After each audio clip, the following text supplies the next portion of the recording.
El 6 de junio de 1944, 34.000 soldados estadounidenses embarcaron en una misión fatídica. La edad media era de 22 años y muchos creían que no regresarían. Escribí una carta a mi hermana en la que le decía: no esperes que regrese a casa. Creía que moriría. En 1944 los nazis ocupaban Europa. Los aliados lanzaron el mayor ataque de todos los tiempos desde el mar contra una costa fuertemente defendida por las fuerzas alemanas. Era la mejor oportunidad para liberar el oeste de Europa. Sin embargo, para los soldados, incluso si llegaban hasta la costa, era una batalla por la supervivencia. Habías hecho todo el camino hasta la playa de Omaha, pero cuando salías de la embarcación no llegabas tan lejos como hasta aquí. Estabas luchando por tu vida entre las olas. Esta es la épica historia de la batalla de 12 horas por la playa de Omaha. Su corazón les decía que hacían lo correcto, no solo para su país, no solo para sus familias, sino también para el mundo entero. Pero uno de los puntos de inflexión de la historia moderna gira en torno a algunos factores sorprendentes y unas tácticas extraordinarias. No solo dependía del poder del hombre y de las armas más avanzadas, sino también de magos, invenciones extravagantes como tanques que podían navegar o paracaidistas explosivos, y de los espías que enviaban mensajes secretos en palomas mensajeras. Era una batalla en la que las vidas de miles de soldados estadounidenses pendían de la precisión de la previsión del tiempo o del diseño de la hebilla del paracaídas. A pesar de los ingeniosos instrumentos tácticos y de las estrategias, a lo largo de una desprotegida superficie de arena de un centenar de metros, las armas más poderosas de la guerra siguen siendo el liderazgo y la valentía.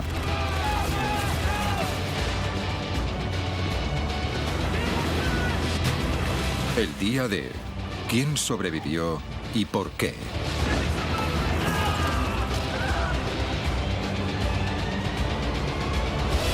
El día del desembarco.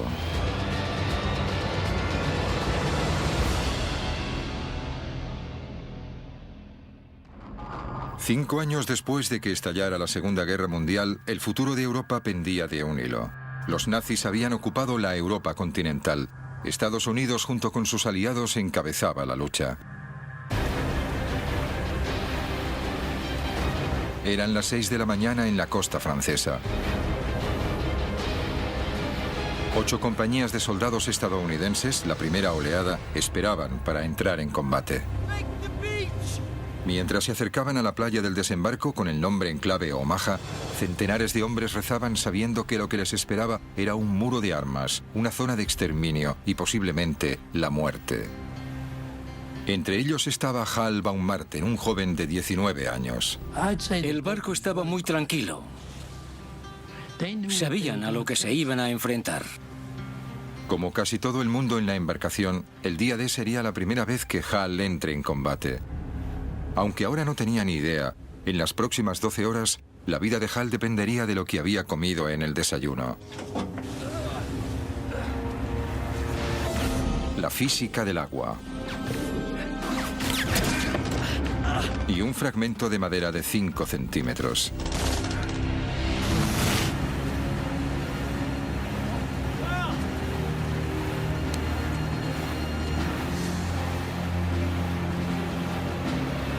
Justo un año antes, Hal estaba estudiando en la Universidad de Nueva York.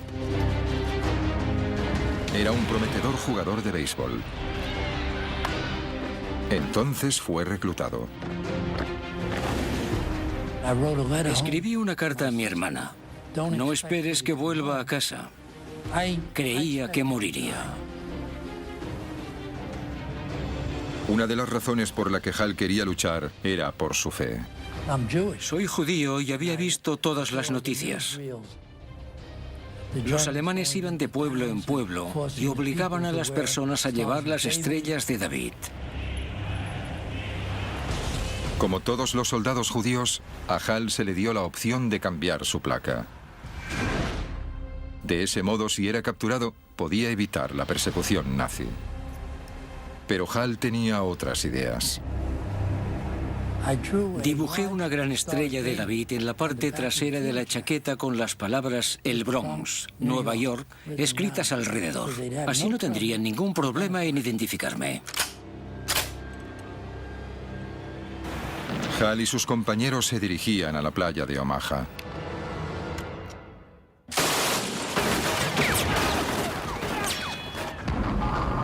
Unos 1.200 alemanes estaban atrincherados con vistas a la costa. Estaban armados con la nueva y devastadora arma de los nazis, la MG-42, el arma de fuego más rápida del mundo.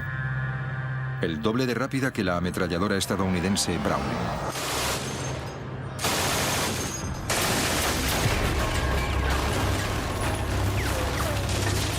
La MG-42 era tan rápida que no se podían escuchar los disparos por separado. Se la conocía como la cremallera de Hitler porque producía un ruido parecido a desgarrar ropa. La cadencia proviene de su diseño revolucionario. En cualquier arma, las balas están colocadas en un cerrojo. Pero los alemanes descubrieron que si el cerrojo se encuentra en pequeños rodillos, se incrementa la velocidad de recarga de las balas.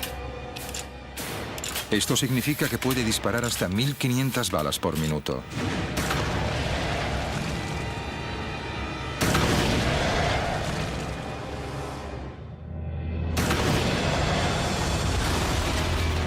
Eso eran 25 proyectiles por segundo dirigiéndose a una velocidad de 3.200 kilómetros por hora hacia el barco de Hal. Pero aquí no había solo una MG-42, había 5. Eso significaba que el bote de sal podía ser alcanzado por 125 proyectiles cada segundo.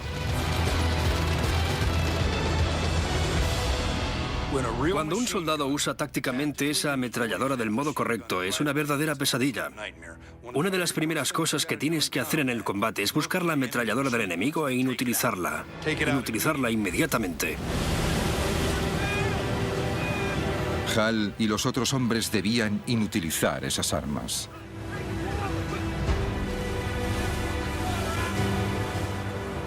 Esta es la playa que los aliados llamaban con el nombre en clave Omaha.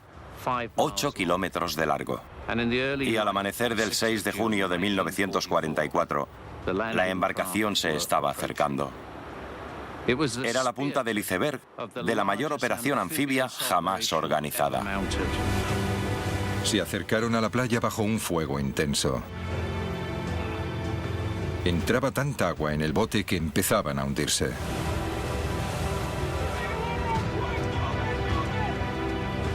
Y los bandazos desencadenaron otro problema: los mareos.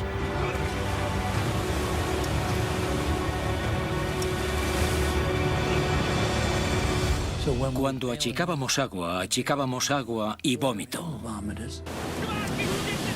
El mareo es peligroso para cualquier persona que viaje en barco, pero aquí podía significar la muerte.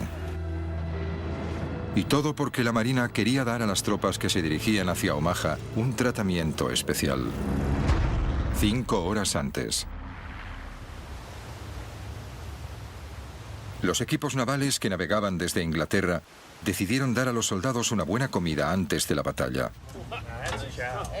Un buffet de bistec, cerdo, pollo, salchichas, alubias, bacon, huevos, helado, dulces y donuts. Todo digerido con café. La Marina creía que un estómago lleno ayudaría a la moral de los soldados.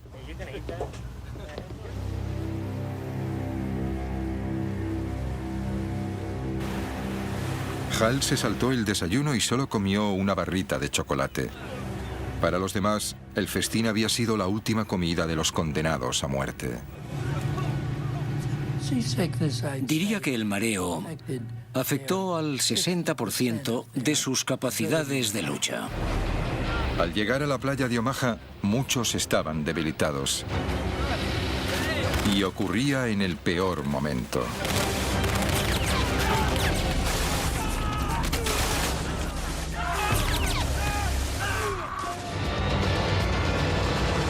El día del desembarco. El día del desembarco. Día D. 6:38 de la mañana. Miles de estadounidenses desembarcaron en la playa de Omaha. Tenían frío, estaban cansados y muchos de ellos muy mareados. Hal Baumgarten, de 19 años, no estaba mareado. La embarcación había llegado tan lejos como podía. Estaba varada en la playa. Cuando la rampa bajó, fue la señal para cada arma en esa playa para que apuntaran a la salida de la pequeña embarcación.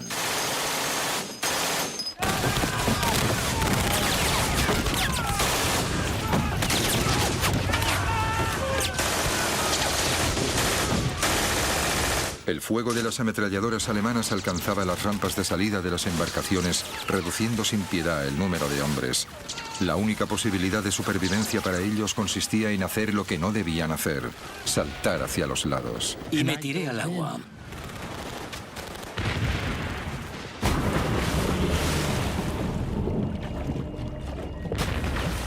Mareados y con un equipamiento que pesaba 45 kilos, los hombres desesperadamente saltaron al agua que alcanzaba los 3 metros de profundidad.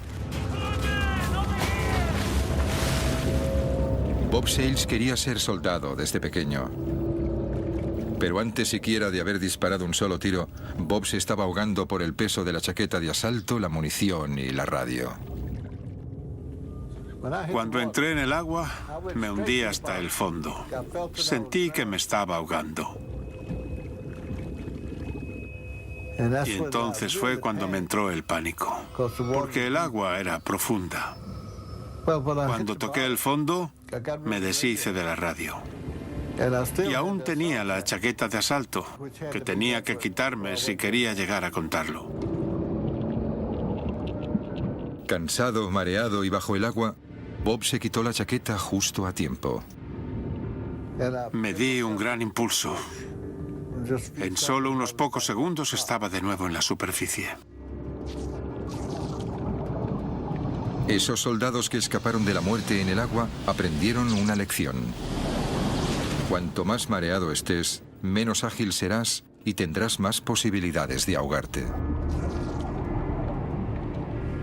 Se hundieron hasta el fondo. Vi cómo se ahogaban.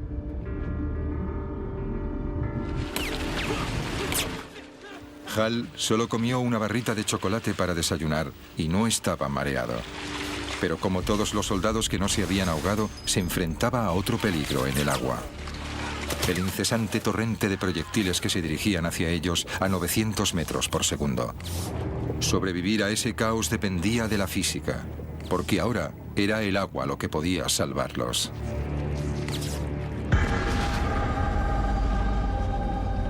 Este lado de aquí. Bien, manos a la obra. Charlie Adcock es un experto en balística que está llevando a cabo un experimento para descubrir qué pasa cuando los proyectiles de una MG-42 golpean el agua, y usa tecnología del siglo XXI para hacerlo. Lo que tenemos aquí es una cámara de alta velocidad. Va a ralentizar el tiempo unas 120 veces. Ben va a disparar su MG-42, que es un arma automática que fue disparada contra los soldados en Omaha. Y vamos a ver qué es lo que pasa con las balas que viajan a una velocidad de 900 metros por segundo. ¿Qué pasa si no se detienen en el tanque? Que se van a salir del tanque y tendremos que tapar el agujero y volver a intentarlo. Bien, carga el arma. Ahora tira fuerte de la palanca.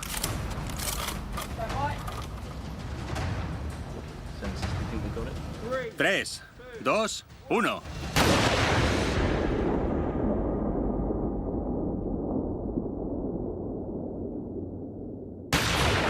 La resistencia del agua es tan grande que detiene los proyectiles a menos de 1 metro. Básicamente, ha pasado de ir a 900 kilómetros por segundo a 0 en 1 metro, como máximo. En la playa de Omaha, el margen entre la vida y la muerte era de solo unos pocos centímetros. Si los proyectiles golpeaban el agua a 30 centímetros, estabas muerto. A 1 metro o más, estabas a salvo.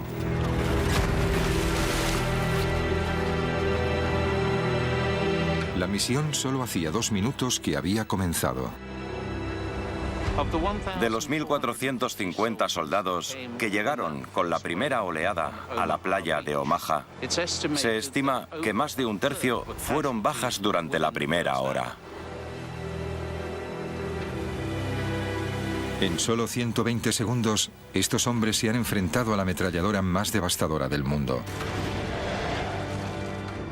Muchos escaparon de la muerte saltando de la embarcación para ahogarse bajo el peso de su propio equipamiento. Los supervivientes fueron aquellos que estaban a más de 1 metro de donde los proyectiles golpeaban el agua.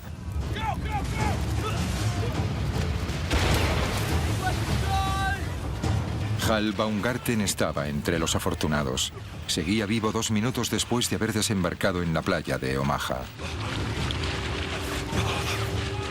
Era un panorama horrible. Era surrealista porque el agua estallaba a mi alrededor. Los proyectiles iban cayendo. Las minas se detonaban. Había gente que salía despedida por el aire. Pero no había llegado mi hora. Los primeros 2 minutos de Hal en la playa de Omaha fueron duros. Ahora tenía que adentrarme en la playa y hacer mi trabajo.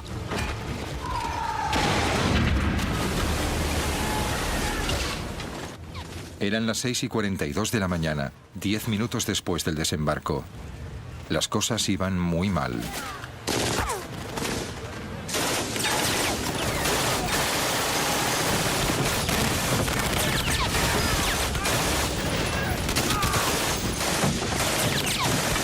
Centenares de hombres fueron abatidos o heridos en la primera oleada de la invasión. Muchos otros chapoteaban en el agua y aún no habían alcanzado la zona más difícil, la playa.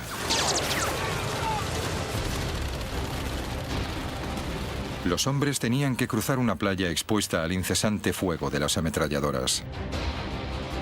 Era una zona mortal de unos 300 metros, la longitud de 3 campos de fútbol. En cada sitio se enfrentaron a peligros diferentes. Durante los primeros 182 metros tenían que pasar por diferentes obstáculos. A partir de los 240 metros había un dique e hileras de alambradas. Y luego estaban los campos de minas con unas 17.000 minas. Finalmente, después de 300 metros, alcanzaban las dunas de la parte trasera de la playa. Solo entonces podían empezar a atacar a los alemanes. Era muy surrealista. Estabas cruzando la playa, lo habías visto en películas, pero nunca te había ocurrido. Esto era lo que me estaba sucediendo. La infantería estaba sola y desprotegida en la playa, pero había un plan para ayudarles, con tanques.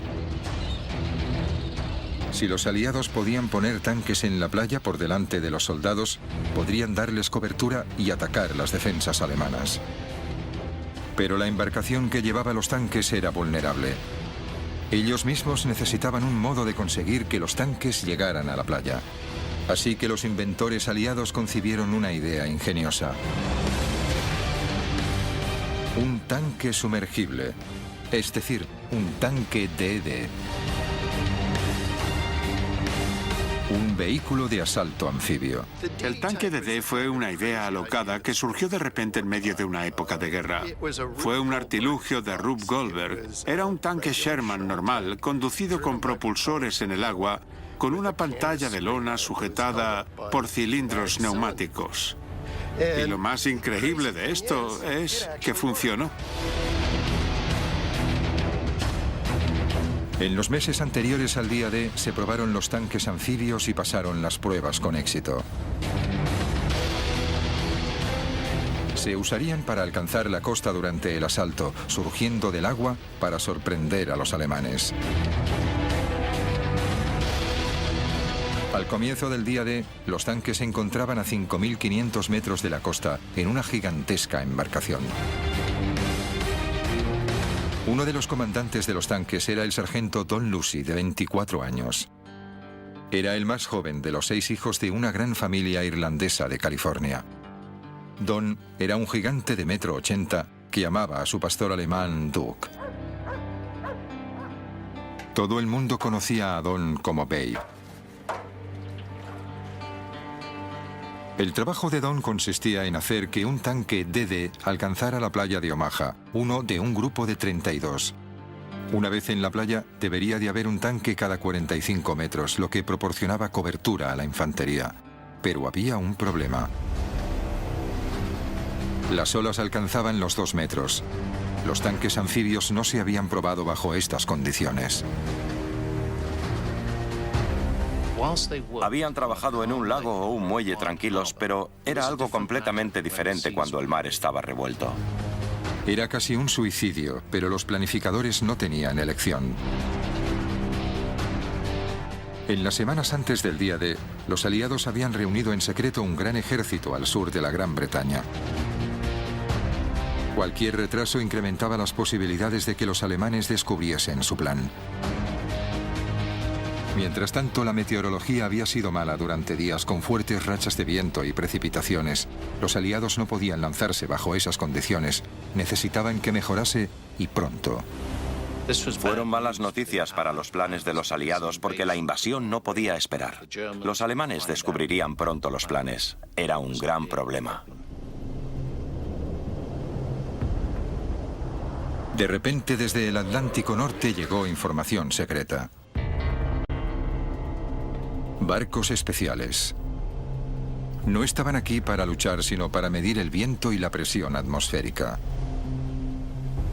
Ofrecían pistas sobre el tiempo que iba a hacer a 3.200 kilómetros de distancia, en el Canal de la Mancha. Enviaron poca información, pero crucial. Las previsiones sugerían una tregua. Un día en el que el tiempo mejoraría ligeramente. El 6 de junio. El éxito de la invasión y las vidas de miles de soldados estadounidenses dependía de la precisión de una única previsión meteorológica a larga distancia. Con el tiempo en su contra, los líderes aliados probaron suerte.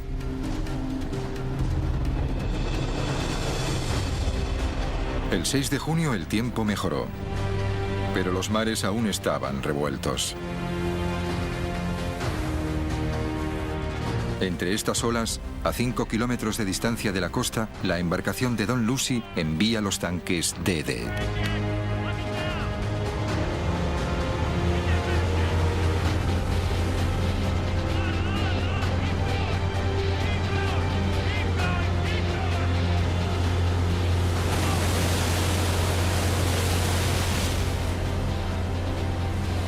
El tanque de Don flotaba y navegaba por ahora. Pero la lona no estaba diseñada para resistir olas de 2 metros. Casi de manera inmediata, el agua empezó a entrar a través de la lona. Y la tripulación empezó a achicar agua no solo para salvar el tanque, sino también para salvar sus propias vidas. Una vez se abría una brecha en la lona, era imposible mantenerse en el agua. Y el tanque comenzó a hundirse. El piloto que tenía que sacar el tanque DD tenía que salir de un agujero como este. No era fácil. El equipo de hombres estaba fuera. Tenía la oportunidad de salir, no el conductor. De 29 tanques DD que zarparon hacia la playa de Omaha, 27 se hundieron.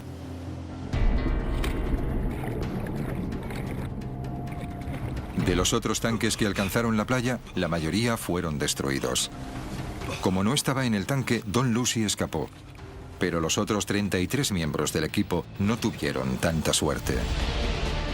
El fracaso de los tanques DD anfibios al no poder llegar a la costa significó que los hombres de la playa de Omaha dependían de ellos mismos. Ahora debían luchar solos y apoderarse de las inexpugnables posiciones sin tanques que los protegieran. Nos tenían que encabezar por la playa, pero no llegó a ocurrir. En la playa, el recuento de víctimas seguía aumentando. Pero no era la única historia que se desarrollaba en Omaha. El día del desembarco. El día del desembarco. 7 de la mañana del día D. media hora después de que empezaran los desembarcos en la playa de Omaha. El joven recluta alemán de 18 años, Franz Göckel, había estado disparando sin cesar a las tropas estadounidenses desde que empezó la invasión aliada.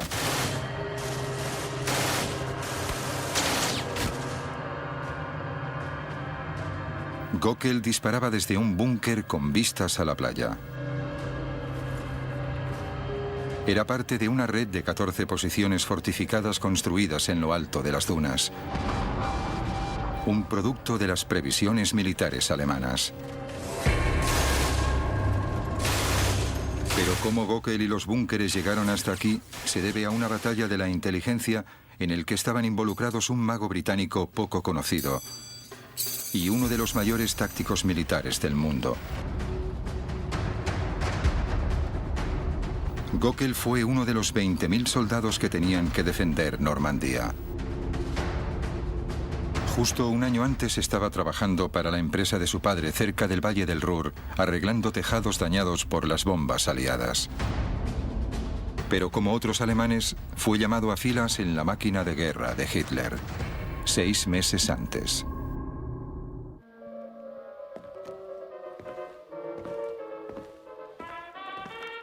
Para Franz Göckel, este búnker también era un hogar.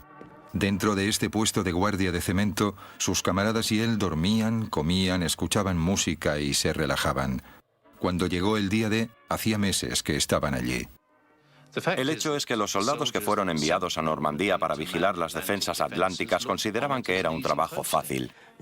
Tenías buena comida, unos aposentos cómodos y un entorno agradable. No estabas luchando muy duro en la guerra. De hecho, ninguno de ellos pensó que serían llamados para defender esta costa de una invasión. Los soldados no estaban solos. Muy pocos altos cargos alemanes creyeron que los aliados atacarían la costa de Normandía. Pero de hecho, fueron víctimas de uno de los mayores engaños de la historia militar. El famoso ilusionista Jasper Maskelyne. Soy suficientemente mayor para mostraros... Y este es el hombre que sirvió de inspiración. Si me disculpáis, tengo que tomarme la medicación. Jasper Maskelyne era un conspirador e ilusionista profesional. Jasper Maskelyne venía de una familia de magos, de una larga línea, de una dinastía, si lo preferís, que fue muy famosa en la época victoriana. Cuando estalló la guerra, Maskelyne quería usar sus habilidades mágicas para ayudar en la lucha contra los nazis. Y aquí está. Se le cita diciendo que si se puede engañar a la gente en el teatro mientras centraba toda la atención bajo los focos a poca distancia del público, creyó estar seguro de poder engañar a los observadores alemanes a varios kilómetros de distancia. En 1941, durante la campaña aliada en el norte de África, Maskelyne tuvo la oportunidad de ayudar en la guerra por primera vez. Se unió a un grupo secreto llamado A-Force para desarrollar tácticas militares de cobertura. Su nombre en clave era el Grupo Mágico. No podía haber una mezcla más rara de personas. Había de todo, desde restauradores de arte hasta pintores y utileros. Todo lo que esperarías. Pero también había químicos, ingenieros eléctricos y todo tipo de profesiones. Y todos sus talentos venían de diferentes cosas. En el norte de África, los aliados necesitaban toda la ayuda posible. Estaban perdiendo en la campaña. Antes de la crucial batalla de El Alamein, usaron el engaño para despistar a los alemanes, cortesía del Grupo Mágico. El Grupo Mágico usó camuflaje e ilusiones, que hizo que los todoterreno pareciesen tanques y los tanques pareciesen camiones. Crearon un ejército falso y engañaron a los alemanes para que creyeran que los aliados atacarían por el sur en lugar de por el norte. Y el truco funcionó. Los aliados ganaron en el Alamein y consiguieron que la campaña del norte de África fuese a su favor. En Egipto, la ciudad de Alejandría estaba siendo fuertemente bombardeada en ataques nocturnos. El Grupo Mágico diseñó un plan para dejar a oscuras toda la ciudad. Entonces construyeron una maqueta de Alejandría con luces falsas a 4 kilómetros de la costa y engañaron a los bombarderos, que atacaron una bahía vacía. El engaño siempre se ha usado en la guerra desde tiempos inmemoriales. Desde la primera pelea en la que alguien propina un puñetazo falso, eso es engañar. Pero lo que Maskelyne y su grupo hicieron fue, por así decirlo, usar la tecnología de la época para empezar. En ese sentido era un hombre de su época, pero también proporcionó un aire teatral. En 1943 los planificadores aliados se dieron cuenta de que a las ideas de Maskelyne se les podía dar un uso más estratégico. Esconderían el verdadero lugar de desembarco de la invasión de Europa creando uno falso.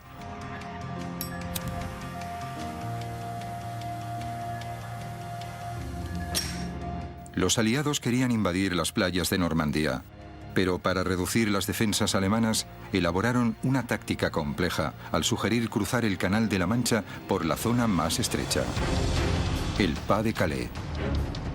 Usaron las tácticas de Maskelyne para juntar un ejército falso al sureste de Inglaterra, enfrente de Calais. Crearon edificios falsos y embarcaciones falsas. Incluso tenían tanques inflables. Hicieron que el general Patton realizara varias visitas con la esperanza que el espionaje alemán se diera cuenta, o que con todo el equipo falso, un avión de reconocimiento lo viera y se convenciera de que había una construcción en ese lugar, cuando de hecho nunca existió.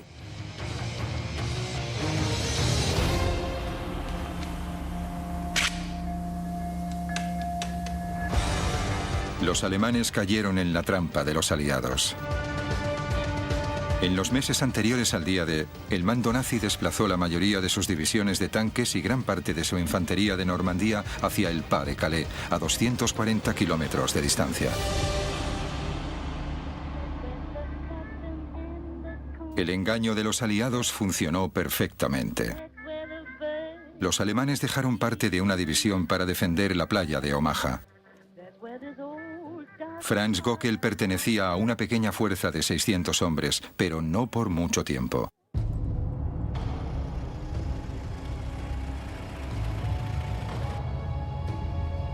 Entró en escena Erwin Rommel, comandante de todas las defensas alemanas a lo largo de la costa norte de Francia. Rommel era el hombre del saco para los aliados. Tenía unas capacidades tácticas terroríficas. Tenía la capacidad de entrar en la mente de sus oponentes. En algunos aspectos era como el mismísimo diablo.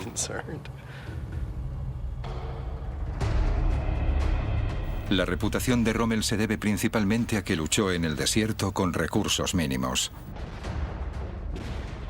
Y venció a los aliados una vez tras otra.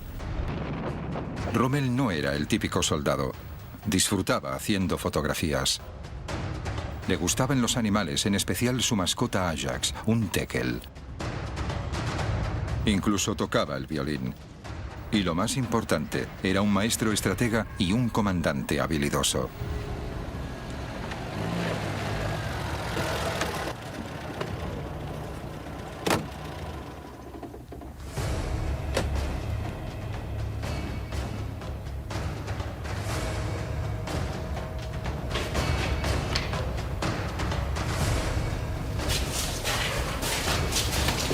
Rommel era conocido por ser muy autoritario con sus tropas y sacar lo mejor de ellos. En Omaha, Rommel tuvo un déjà vu.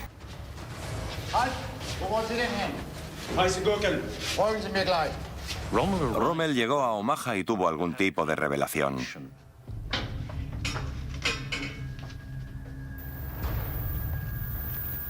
Le recordó a otra playa que había conocido. Era Salerno.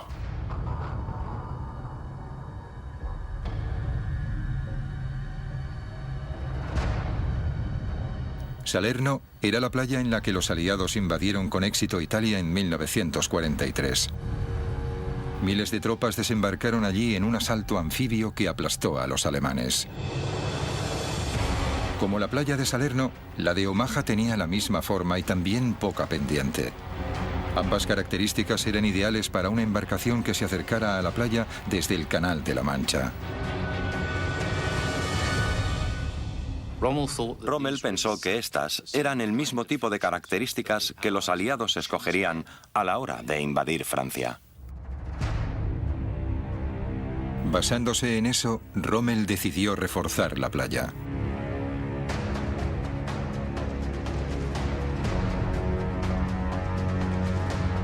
Durante los siguientes meses, la playa de Omaha sufrió una transformación. Los búnkeres se mejoraron para convertirlos en fortificaciones. En apenas 6 meses, Rommel incrementó el número de obstáculos defensivos en la playa hasta los 3.700, uno cada 2 metros. Y luego envió más tropas a Omaha, muchos veteranos de guerra, doblando el número de defensores hasta los 1.200.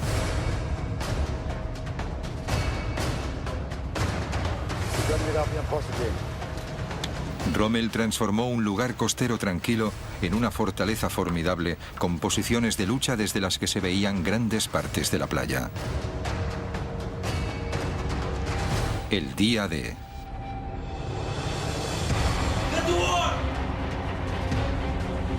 El 6 de junio de 1944 se confirmaron las sospechas de Rommel.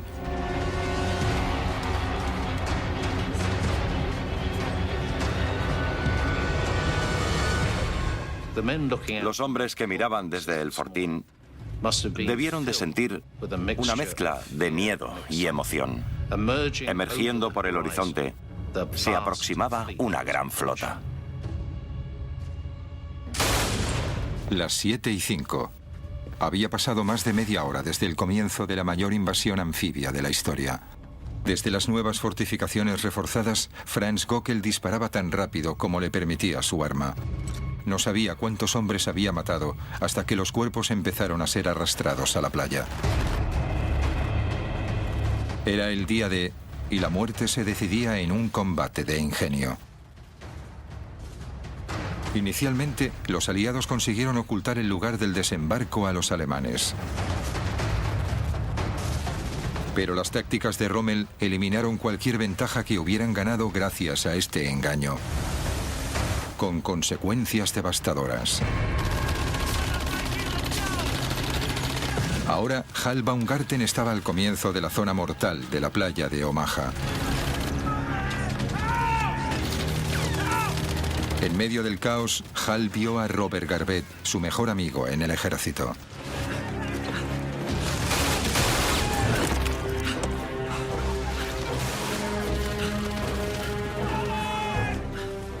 Miré abajo y allí estaba Robert Garvett. Me llegó porque se me caían las lágrimas. Y las lágrimas estaban rojas de la sangre en mi cara. Para los soldados estadounidenses, las primeras horas de la invasión de la playa de Omaha fueron un verdadero infierno. Pero se suponía que no tenía que ser así. De hecho, los aliados tenían un plan para eliminar todas las fuerzas defensivas alemanas. Pero algo les detuvo. El día del desembarco. El día del desembarco.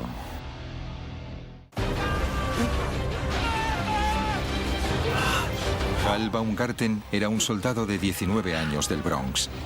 Inició el día D pensando que moriría. Ahora, 30 minutos después de que empezara la invasión, está completamente convencido de que lo hará. Eran las 7:10. Hal estaba al principio de una gran zona mortal de 300 metros en la playa de Omaha. Entre él y su objetivo, las dunas de la playa, había 37.000 obstáculos defensivos, alambradas y 17.000 minas terrestres. Para sobrevivir, tenía que evitarlos bajo el fuego incesante de las ametralladoras de los acantilados. Lo que era interesante de la playa de Omaha es que no había ninguna cobertura. Se podían usar algunos obstáculos o los cuerpos de tus compañeros muertos. Pero, mientras tanto, los alemanes seguían disparándote desde los acantilados. Debió de ser horrible. Hal debía correr sin ninguna cobertura para el fuego. A su alrededor no solo había violencia y muerte, sino también locura.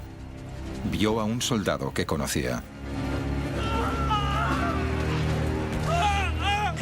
No llevaba casco. Tenía un agujero en la parte izquierda de su frente.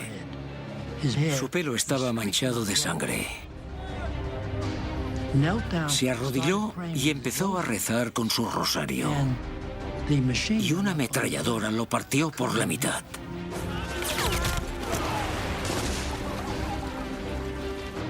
Fue horrible. Era difícil ver partes de cuerpos de personas que conocíamos. Se podía oler la carne quemada. Había hombres que gritaban a sus madres. Era una escena horrible. Una escena horrible que estaba a punto de empeorar.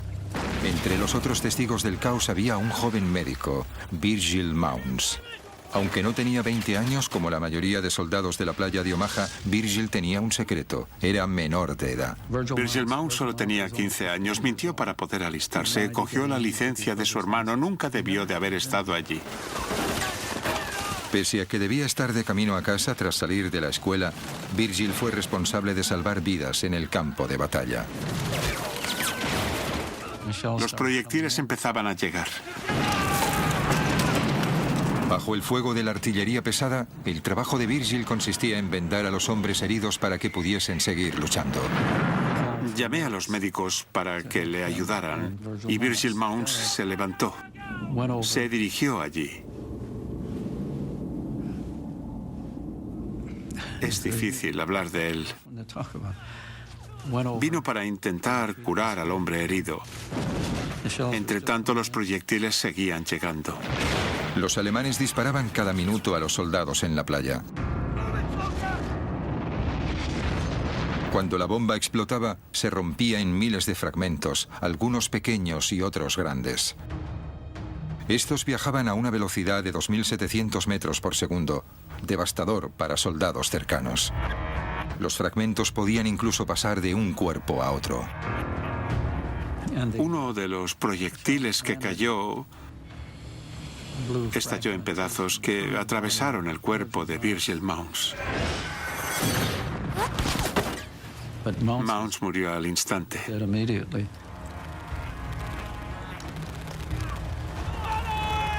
Eso es algo que no puedo olvidar. Y es tan vivido como una fotografía, porque nunca se pueden olvidar este tipo de cosas. A pesar de la trágica muerte de Virgil Mounds, la verdadera tragedia es que pudo haberse evitado. Esto se debía a que los aliados sabían el tipo de artillería pesada que tenían los alemanes para defender la playa de Omaha y planearon neutralizarlas esa misma mañana. En las colinas, los alemanes juntaron un amplio arsenal de armas. Había 30 armas antitanques, 17 morteros pesados y más de 20 armas de campo. Estos eran el tipo de fortificaciones que los alemanes usaron para almacenar sus armas. Los planificadores aliados sabían el tipo de armas que había allí y su poder, y habían pensado un plan para neutralizarlas. 4 horas antes. Temprano, la misma mañana del día D, los aviones aliados partieron para bombardear las defensas alemanas en la playa de Omaha. 446 aviones armados con 13.000 bombas equivalían a 1.000 toneladas de explosivos. Prometía ser el mayor bombardeo de precisión de la historia. Las fuerzas aéreas eran tan precisas que podían acertar a un barril desde 3.000 metros de distancia, y esa era una oportunidad para demostrarlo. Pero con nubes bajas y densas, los bombarderos dependían del radar, un invento relativamente nuevo para atacar la costa. La Marina no confiaba en ellos y le preocupaba que las bombas impactaran en los barcos de los aliados que esperaban en el mar. Cuando los bombarderos pesados se aproximaron a la playa, la nube aún evitaba que pudiesen ver su objetivo actual. Como había la amenaza que se quedaran cortos y golpearan la flota cercana a la costa, les dijeron que se demorasen, que esperasen hasta que estuviesen encima de la playa, que esperasen entre 5 y 30 segundos y entonces soltaran las bombas. Una demora de unos pocos segundos podía cambiarlo todo. Para un bombardero a 3.000 metros de altitud y viajando a 240 kilómetros por hora, una demora de 5 segundos significaba que sus bombas podían fallar el objetivo por medio kilómetro. Una demora de 30 segundos y podía fallar por 2,5 kilómetros. Ese día se lanzaron 13.000 bombas, pero increíblemente ninguna impactó en la playa de Omaha ni en los búnkeres. Fue el mayor error de los planes aliados del día D. Oh, madre mía, nada funcionaba. Iba a ser uno de los peores días. Hal Baumgarten se encontraba al comienzo de una playa llana y expuesta. Y me dije a mí mismo, tengo que salir de esta playa. Solo había una manera de recorrer esa distancia. Estaba en buena forma. Estaba en el equipo de atletismo en la escuela y jugaba fútbol, así que estaba en buena forma. 300 metros para cobijarse. Hal necesitaba alcanzarlo tan rápido como pudiera. ¿Cuánto tardaría? Veámoslo con ropa más ligera. 65 segundos.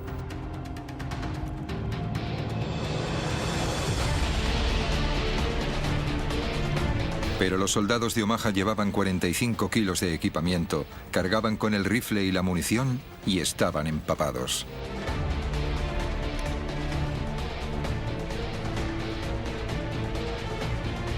Un minuto y 30 segundos, un 50% más de tiempo, un 50% más de posibilidades de que le dispararan. Pero Hal estaba decidido. Tampoco tenía alternativa. Inició una carrera traicionera a lo largo de la arena. Estaba pensando, ¿qué sentiré cuando una bala me atraviese? ¿Qué se siente cuando te disparan?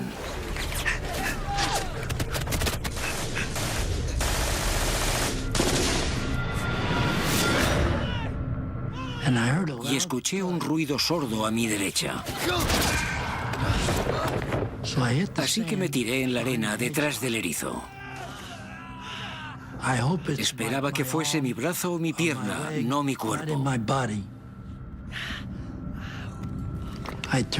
Giré mi rifle. Había un agujero en la recámara y había 7 balas en ella. Así que las balas me salvaron la vida.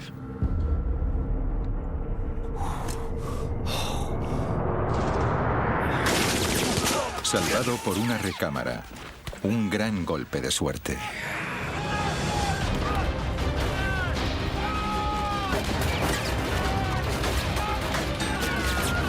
Una hora después de desembarcar como parte de la invasión anfibia más grande de la historia, los soldados estadounidenses se encontraron a las puertas de la muerte en una playa de Omaha llena de cadáveres ensangrentados. Los alemanes demostraron ser un enemigo más duro de lo que esperaban. A lo largo de la costa había cierta cantidad de nidos de ametralladoras escondidos en el terreno rocoso, entre los cuales había 5 ametralladoras alemanas de 155 milímetros que podían eliminar cualquier cosa en un radio de 24 kilómetros. Podían arrasar Omaha y la cercana playa de Utah, así como abatir las embarcaciones de los aliados que llegaban para ayudar en la invasión. Esas armas podían eliminar los transportes a medida que se acercaban a la costa. Cada transporte llevaba miles de soldados, y dentro de ese radio de 24 kilómetros eran vulnerables.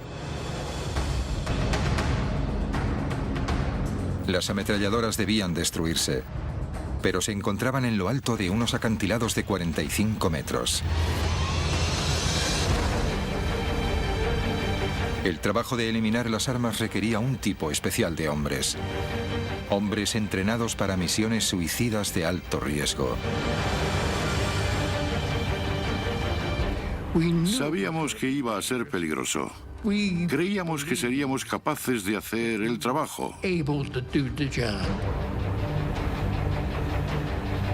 Esto era parte del entrenamiento del comando. Podías hacer todo lo que te habían dicho. George Kessner era un joven teniente de los Rangers de élite del ejército. Antes de la guerra, George había dejado el instituto y trabajaba en una heladería. Cuando esta estalló, se alistó en el ejército y su vida cambió. Demostró ser un candidato excepcional para oficial y fue aceptado en los Rangers para las operaciones especiales. Durante los 6 meses de entrenamiento, George ocultó un secreto a sus compañeros por miedo a que le costase su ingreso en la unidad de élite. Pero ahora, momentos antes de desembarcar en la playa de Omaha, descubrió que no era el único. Ver al enemigo y dispararle se volvió mucho más importante cuando ellos te estaban disparando a ti. Los Rangers debían escalar unos acantilados de 45 metros bajo un fuego incesante. Dada la dificultad, sabían que muy pocos volverían de la misión. Cualquier asalto a un acantilado es un reto si es que no es de por sí uno de los objetivos más difíciles que conquistar. Tenías que escalar hasta lo alto de un acantilado de 45 metros mientras te disparaban. Y cuando llegabas arriba, tenías que llegar hasta las mismas armas. Diría que en una escala de complejidad del 1 al 10, donde 10 era la más alta, eso tenía un 10. Para ayudar a los hombres en esta misión, los Rangers tenían un equipamiento especial. Mientras entrenaban en Inglaterra, construyeron arpeos que se dispararían con morteros. Durante meses, practicaron disparando estos hacia acantilados y luego escalaron las cuerdas. Pero durante las prácticas no fueron el blanco de ametralladoras y francotiradores que les disparaban constantemente. El primer trabajo de los Rangers sería cruzar la playa hacia los acantilados. La ametralladora a nuestra izquierda, en lo alto del acantilado, abrió fuego sobre nosotros mientras salíamos de la embarcación. E hirieron a 2 hombres cerca de mí. De gravedad. Me dispararon en el costado. Y el médico miró y me dijo, te lo vendo y estará bien. No ha dado en nada importante. Nunca lo conseguiremos. Me giré y dije, esto es un gran error. Nunca conseguiremos subir esos acantilados. Mientras los proyectiles volaban por encima de ellos, los Rangers devolvieron el fuego. Montaron su arma secreta, el arpeo propulsado por cohete. Pero en el momento clave, el lanzamiento falló.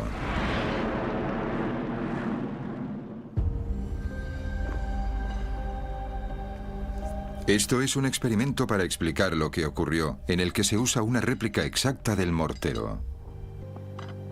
Lo que vamos a hacer es que vamos a insertar el arpeo en el mortero. Y vamos a lanzarlo a lo alto de este acantilado, que es muy parecido al acantilado de Pondwalk, y veremos qué pasa. 3, 2, 1.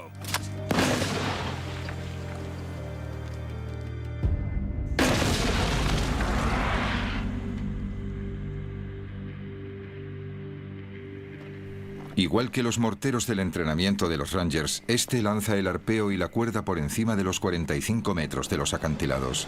Pero en el día D, en Pondwalk, había una diferencia crucial. Esa mañana, los Rangers esperaron 3 horas en la embarcación antes de ir a la costa. Durante ese tiempo, las cuerdas se empaparon de agua del mar. Lo que haremos es mojar esta cuerda con agua para reproducir las condiciones que se dieron ese día.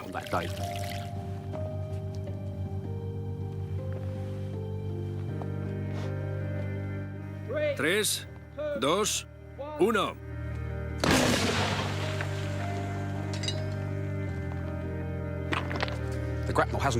El arpeo no ha ido muy lejos. Es obvio que el hecho de que la cuerda esté mojada ha reducido la velocidad del arpeo en el aire.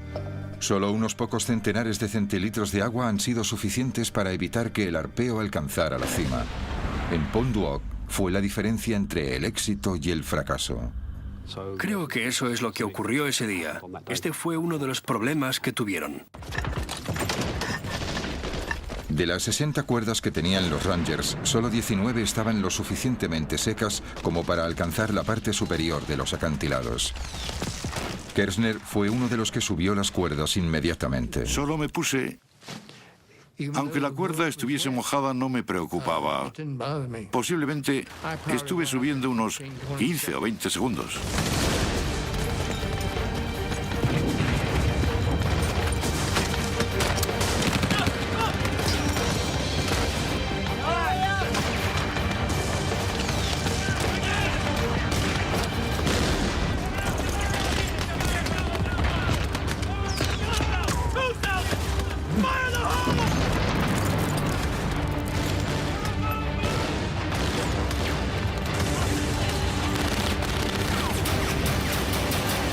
En lo alto del acantilado la batalla continuaba. Abriéndose paso, los Rangers supervivientes luchaban por alcanzar las armas. Finalmente las encontraron. Pero Kershner y sus camaradas estaban a punto de ver algo que les sorprendería. Los Rangers habían luchado a través del fuego de las armas pesadas y hubo 20 bajas hasta llegar allí. Todo para descubrir que los alemanes les habían engañado. No había artillería, solo unos cuantos postes telegráficos. Allí había soldados que se habían preparado para ello durante meses. Estaban decididos a tener éxito. Estaban rebosantes de adrenalina y cuando alcanzaron el objetivo descubrieron que todo fue en vano. Debieron de estar hechos polvo.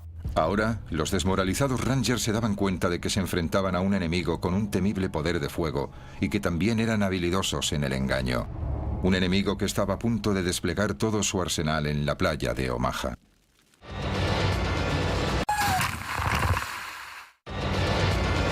El día del desembarco. 8 de la mañana, día D, playa de Omaha. Miles de soldados estadounidenses estaban acorralados por el intenso fuego del enemigo. Uno de ellos era Hal Baumgarten. Durante los últimos 90 minutos había recorrido en zigzag 213 metros de la gran playa.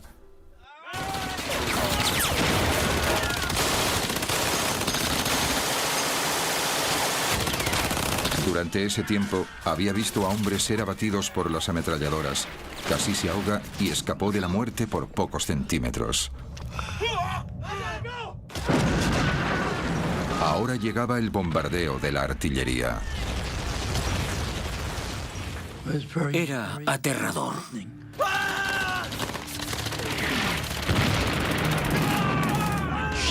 Los proyectiles daban mucho más miedo que si te dispararan con una ametralladora.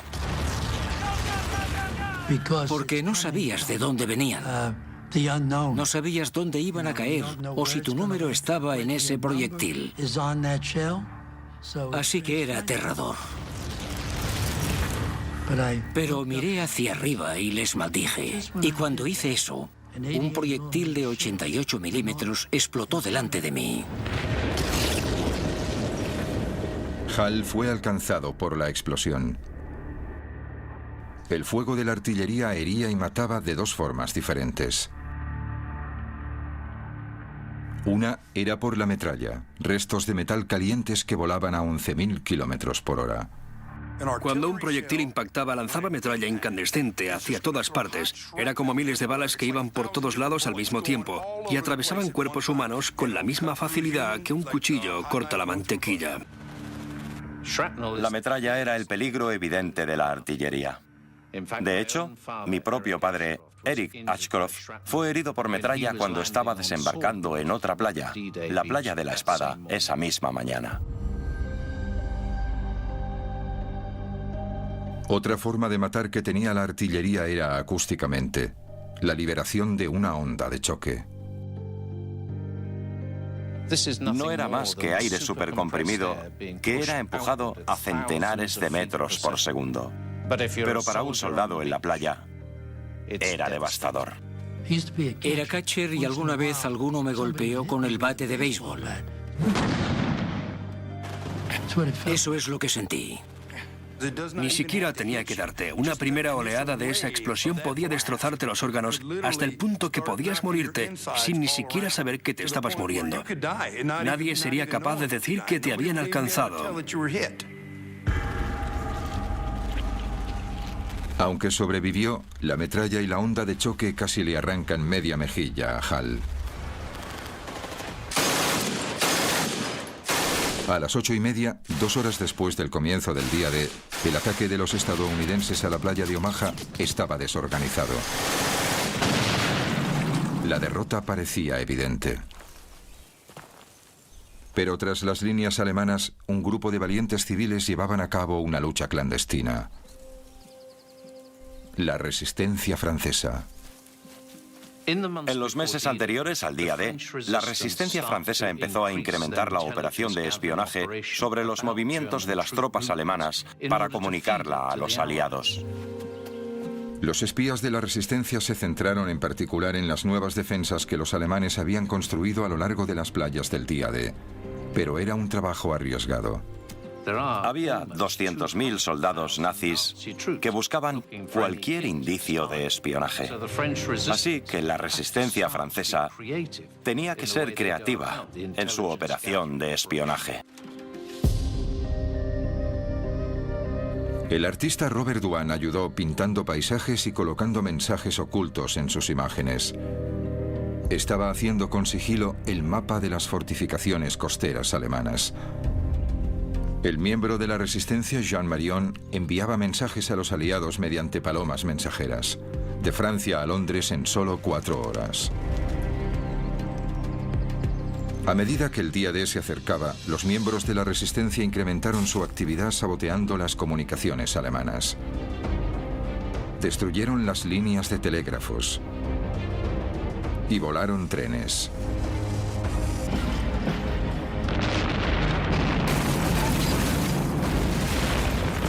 Pero a medida que la resistencia se hacía notar, los alemanes estaban cada vez más alerta.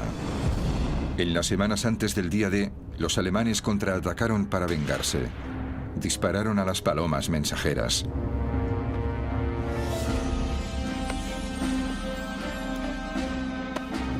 Luego capturaron a miembros de la resistencia y a ellos también les dispararon.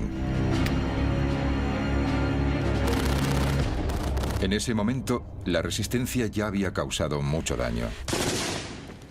En la playa, sin comunicaciones, los alemanes tenían dificultades para pedir refuerzos.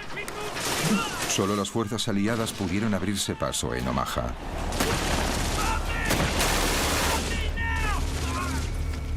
Pero para Hal Baumgarten, la batalla había ido de mal en peor. Gravemente herido por el fuego de la artillería, su único refugio era el dique que tenía enfrente.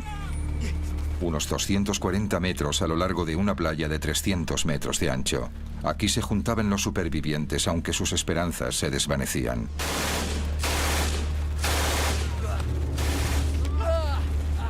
Éramos un equipo orgulloso. Estábamos bien entrenados. Estábamos bien disciplinados. Creíamos que nadie podría derrotarnos. Apilados allí había chicos muertos. Evidentemente había sangre y partes de cuerpos por todas partes.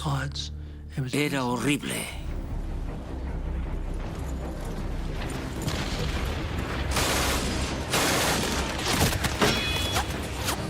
Me pregunté, ¿por qué no yo? ¿Cuándo me atravesará una bala?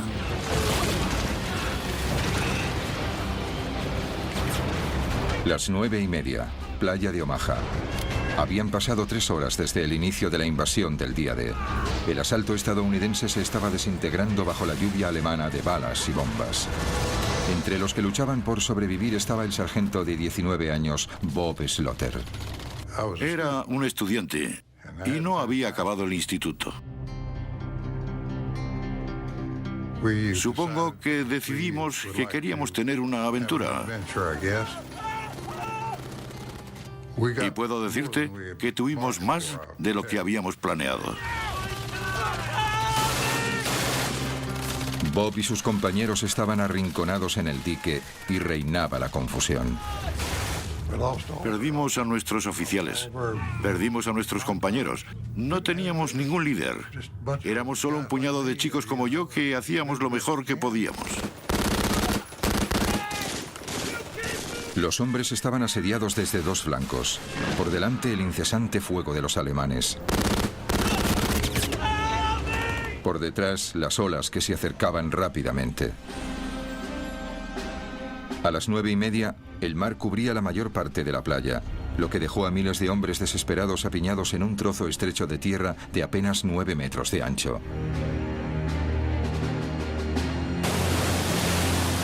Asediados por el fuego, los hombres eran blancos fáciles para los artilleros alemanes. Pero hubo ayuda de otros soldados aliados tierra adentro. 8 horas antes.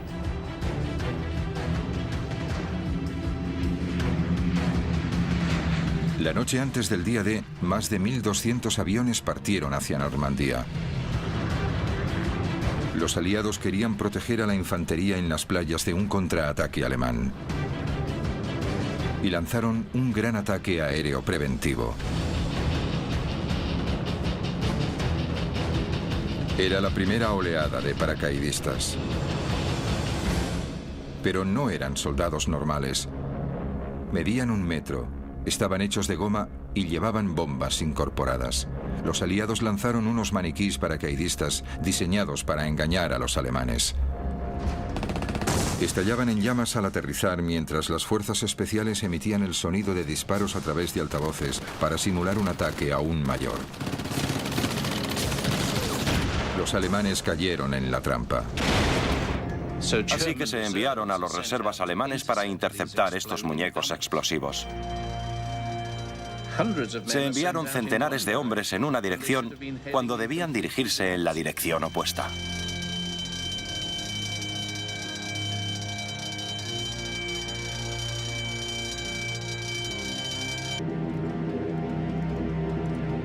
Ahora era el turno de los 13.000 verdaderos paracaidistas. Esta era la 101ª División Aerotransportada. Pat Macri era un paracaidista de 20 años. En el momento en que regresara a Inglaterra, 1 de cada 5 de sus compañeros habría muerto o le habrían herido. El avión de Pat se acercaba a la zona de salto.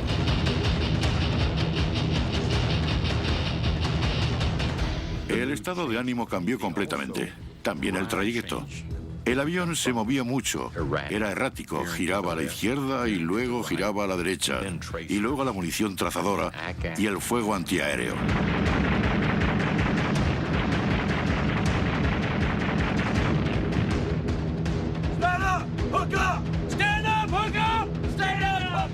Se santiguaban, rezaban.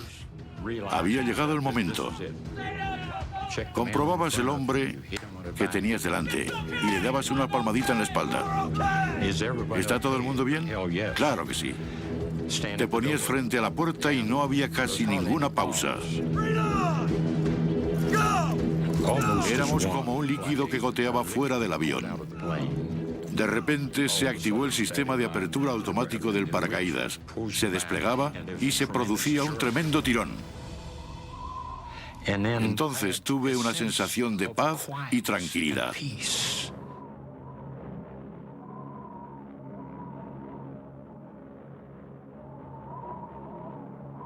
Lo que Pat no sabía es que el mayor peligro al que se enfrentaban los paracaidistas era algo que llevaban puesto. Y un plan elaborado por el comandante alemán Erwin Rommel. Para ponérselo más difícil a la división aerotransportada de una fuerza invasora, Rommel ordenó a los alemanes que inundaran centenares de kilómetros cuadrados de campo, haciendo que 2 de los grandes ríos de Normandía se salieran de su cauce.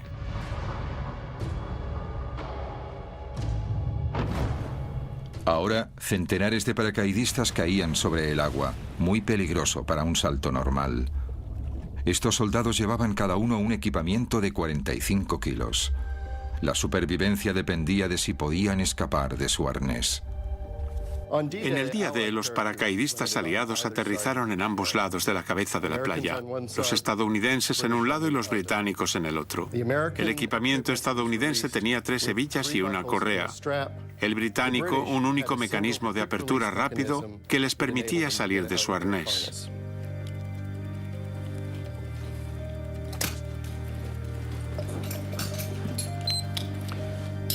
El paracaidista británico salió de su arnés en apenas 5 segundos, mientras que el paracaidista estadounidense seguía luchando para salir del suyo. El paracaídas se enrollaba en los hombres. El arnés ahora era una trampa mortal. Tenías que liberarte del paracaídas porque este podía caerte encima.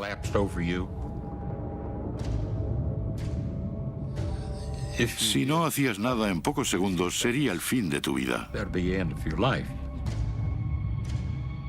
No había ningún sistema rápido. Tenías que alcanzar el fondo y liberar una pierna y luego la otra. Era un peligro tremendo. De los 13.000 paracaidistas que saltaron, muchos centenares se ahogaron. Perdimos muchos soldados, buenas personas. Para muchos soldados el diseño de su hebilla era la diferencia entre la vida y la muerte.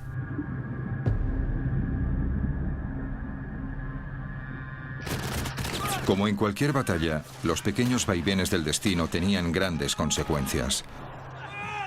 Pero en la playa de Omaha, una cualidad hallada en el campo de batalla estaba a punto de cambiar la historia.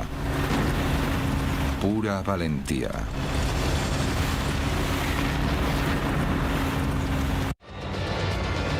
El día del desembarco. El día del desembarco.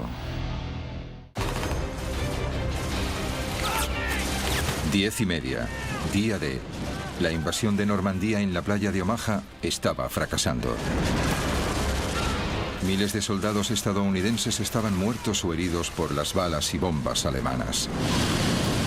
También por el mareo que los había debilitado antes de la batalla. Ahogados debido al peso de su equipamiento. Los tanques anfibios que se hundieron en el mar. Y los arneses de los paracaídas que no se soltaban bajo el agua. Los soldados luchaban contra muchas adversidades. En la playa, el soldado Hal Baumgarten evaluaba la situación. Creía que estábamos perdiendo, solo era cuestión de tiempo. Se me pasó por la cabeza que la invasión había fracasado. Pero un hombre observaba fuera de la costa. Vio que sin liderazgo y fe, la misión de Omaha fracasaría. Con 51 años, era el soldado de más edad, el general Norman Dutch Cota. Procedía de una familia humilde. En el ejército fue aceptado en West Point, donde sobresalió. Más tarde se casó con la prima de Eleanor Roosevelt. Ahora que estaba a unos pocos centenares de metros de la playa de Omaha, Cota se dio cuenta de que era el momento crucial de su carrera y decidió actuar. Cota sabía que tenía 3 prioridades. Una era inyectar algo de liderazgo. La segunda era sacar a sus hombres de la playa. Y la tercera era atacar a los alemanes.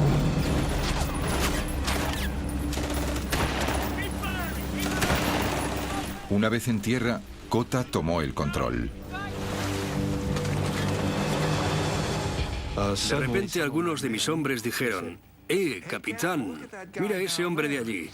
Y miré la playa y a unos 90 o 140 metros había un hombre con un cigarro que estaba gritando a la gente de la playa.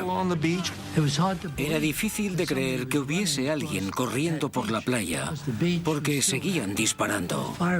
Incluso desde esa distancia parecía algo más voluminoso que la mayoría de nosotros. Y nos preguntamos, ¿quién será? El hombre no temía nada.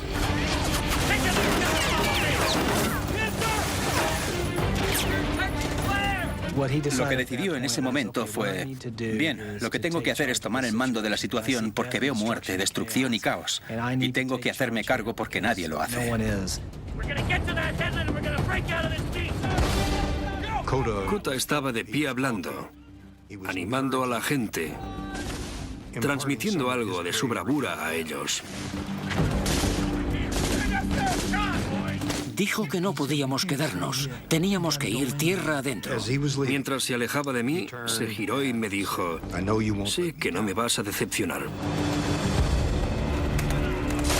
Pero el liderazgo también requería estrategia. Justo detrás del dique había 2 líneas de alambres de espino. Cota necesitaba que sus hombres los atravesasen y se dirigiesen al terreno que había detrás antes de poder atacar a los alemanes y los lugares en que estaban apostadas las armas. Atravesar la primera línea de alambradas era relativamente fácil. La dificultad estaba en cortar la segunda línea, 9 metros más arriba en la colina. Pero Cota tenía una respuesta.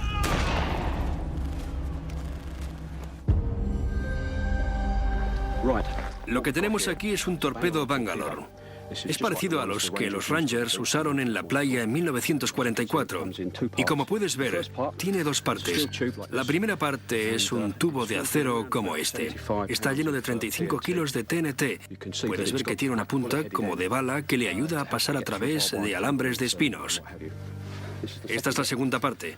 Como puedes ver, esta parte se junta con el extremo de esta otra y ayuda a atravesar las defensas que vas a hacer estallar.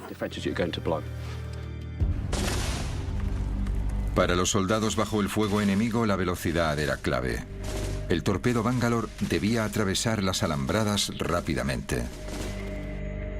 Es la hora de probar el arma.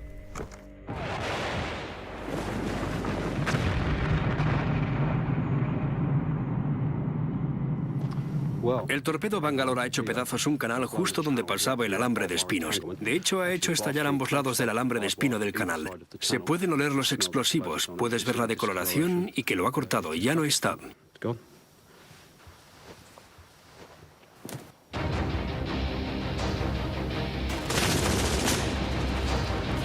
El torpedo Bangalore podría hacer el trabajo para Kota y sus hombres, pero debían colocarlo en posición.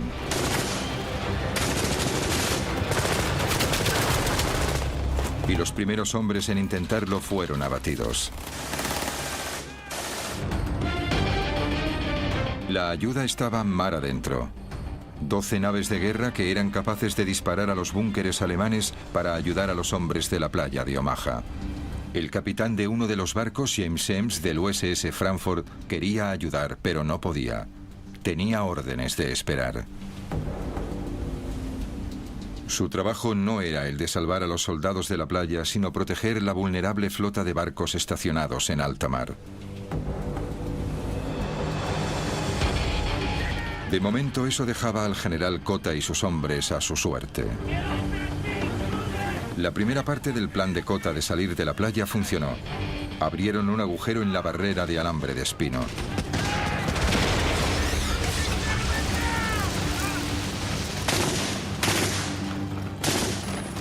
Pero esperándoles en lo alto de la colina había una ametralladora MG-42 que disparaba 25 balas por segundo.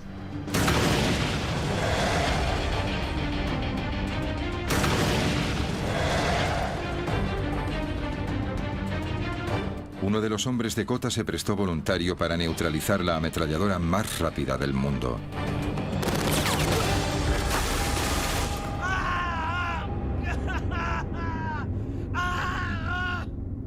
Imagina que eres Kota. Por segunda vez te encuentras en un momento crítico. Un hombre ha recibido un disparo y grita agónicamente. Tus otros soldados te observan y dudan. ¿Qué harías?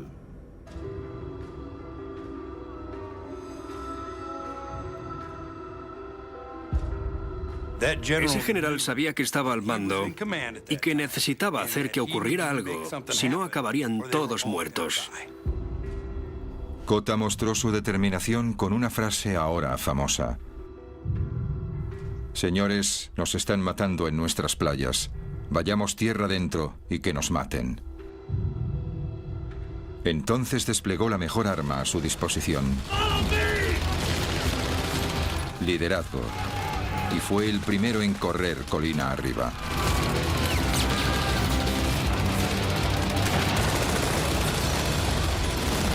La decisión de un comandante conllevó una acción que inspiró a sus hombres. Demostró ser un punto de inflexión en la batalla por la playa de Omaha.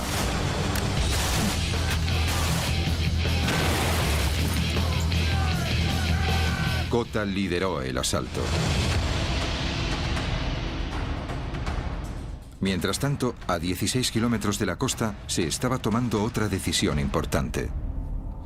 En los barcos de la flota del día D, algunos oficiales intentaban seguir la batalla.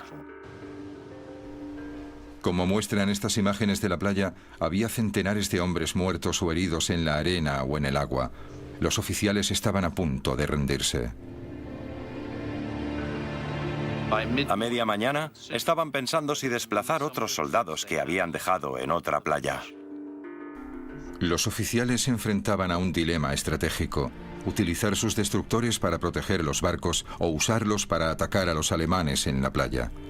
Empezó a llegar la información de que los soldados empezaban a abrirse paso a través de las líneas alemanas. Después de horas esperando, finalmente los comandantes de la Marina dan la orden de atacar. Se le permitió al comandante James Semmes del USS Frankfurt dirigirse a toda velocidad hacia la costa. Semmes llevó al Frankfurt tan cerca de la playa que se arriesgó a tocar el casco contra el fondo marino. Justo a 730 metros de la costa, el Frankfurt se puso de costado y disparó. Empezaba el ataque. El proyectil pasó por encima de mí. Escuché un silbido. Y luego, ¡bum!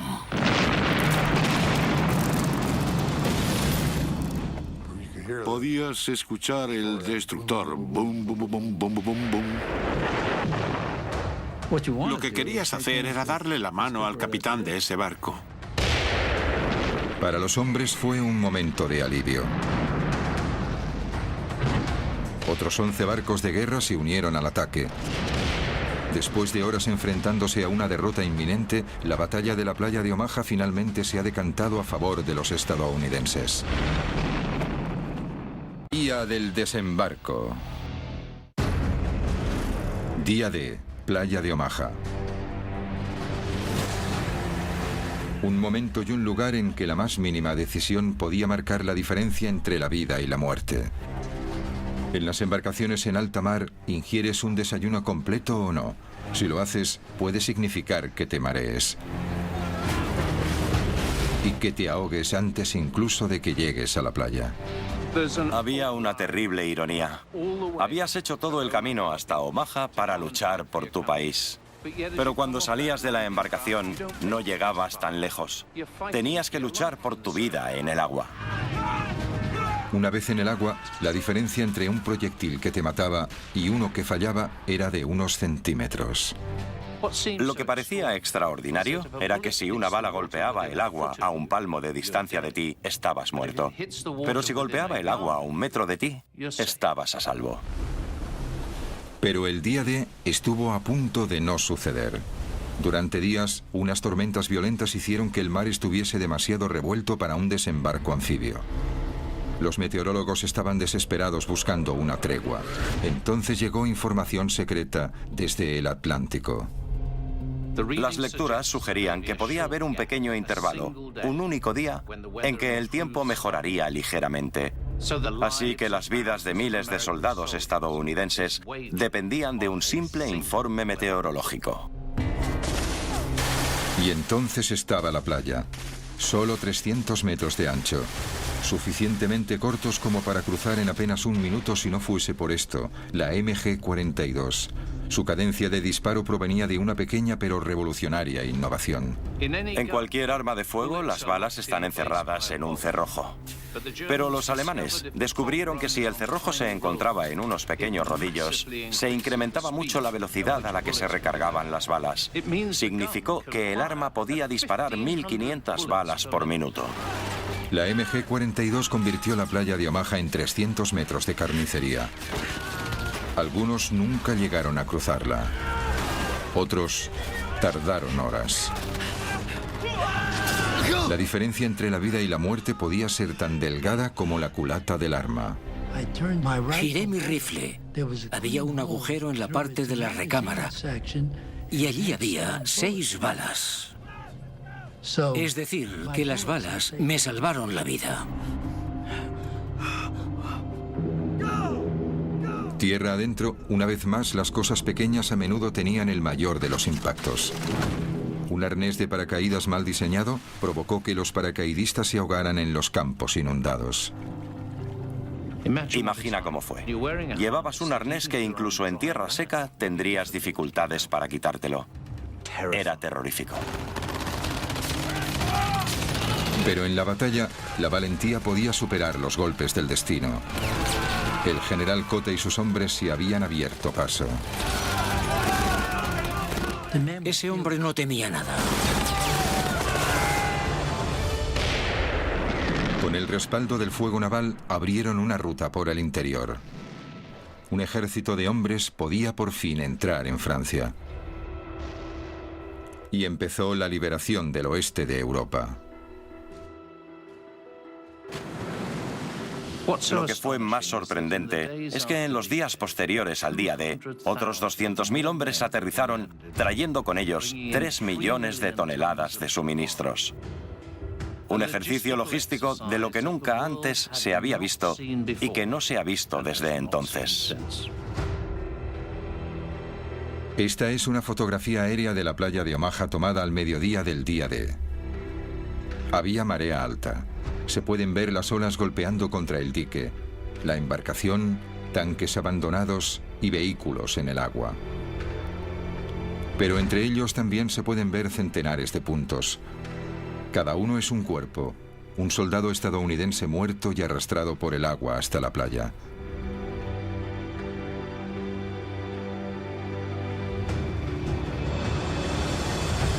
Durante las siguientes 24 horas, el soldado Hal Baumgarten resulta herido en otras 4 ocasiones, 5 veces contándolas todas. Se recuperaría de las heridas, pero otra seguiría persistiendo. Me sentía culpable por sobrevivir porque me iba diciendo, ¿por qué yo? Mucha gente cuando reza a Dios dice, ¿por qué yo? ¿Por qué tengo esta enfermedad? ¿Por qué no me ayuda Dios? Pero en mi caso era todo lo contrario. Decía, ¿por qué yo? ¿Por qué ellos murieron y yo sobreviví? Nadie sabe con exactitud cuántos soldados estadounidenses murieron en la playa de Omaha. Los historiadores estiman más de 2.000 y al menos otros tantos heridos. Y Omaha fue solo una de las 5 playas en las que los aliados desembarcaron ese día. En total hubo unas 10.000 bajas entre los soldados aliados. También murieron 4.000 alemanes, así como 3.000 civiles franceses. El día D fue una gran causa, quizá la más grande, pero para los países involucrados tuvo un precio muy alto, con vidas que fueron muy cortas y futuros que acabaron demasiado pronto. Esos hombres siempre serán jóvenes para mí. ¿Ves? No son tan mayores como yo. Seguirán siendo jóvenes. Serán tan solo unos chicos yendo detrás de las chicas, bebiendo cerveza y pasándolo bien.